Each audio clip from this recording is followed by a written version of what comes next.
Okay, number 7 says we're going to translate to scientific notation this number right here. We're going to translate it to scientific notation.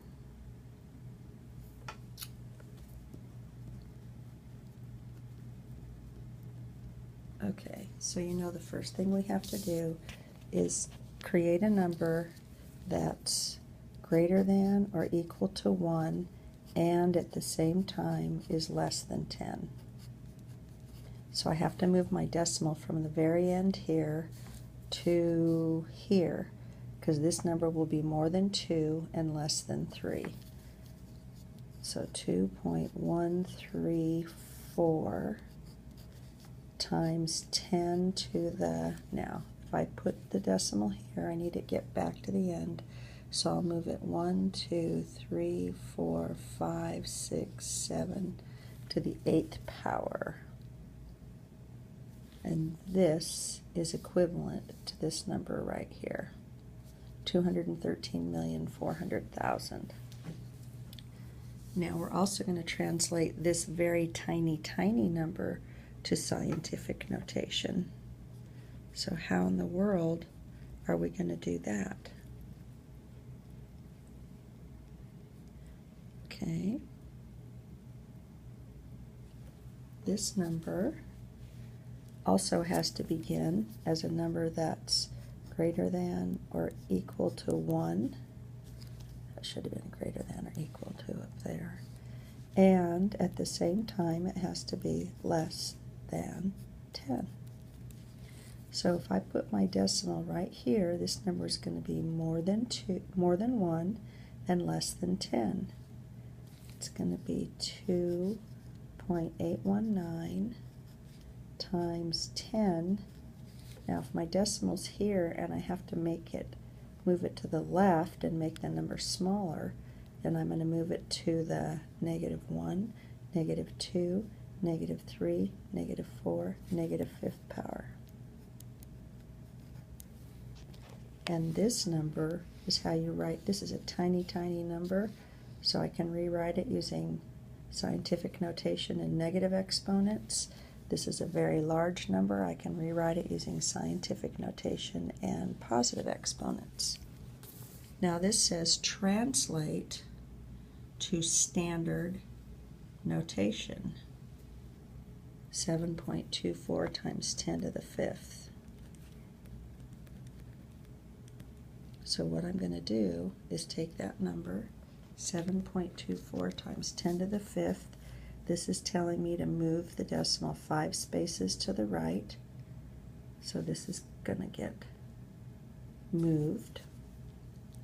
So the number is 7.24, but I'm going to move the decimal 1, 2, 3, 4, 5 places to the right. So this number is actually 724,000. These two numbers are equivalent.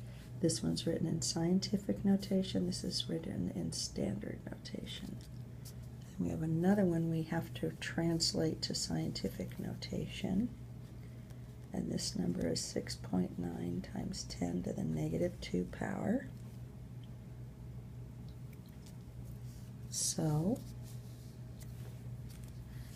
I'm going to rewrite this in standard notation. I have 6.9 up here, and I'm going to move it 2 spaces to the left. So it's going to become smaller, quite a bit smaller. So your answer is 0.069 or 69 thousandths. Okay, now this says rewrite in scientific notation. And it says, remember, the new number must be equal to the original number. So all we're going to do is rewrite this in scientific notation. So I'm looking at this and I'm saying, what do you mean rewrite it in scientific notation? Isn't it already in scientific notation? And you're going to say, no, it's not, because the first number is not greater than or equal to 1 and less than 10.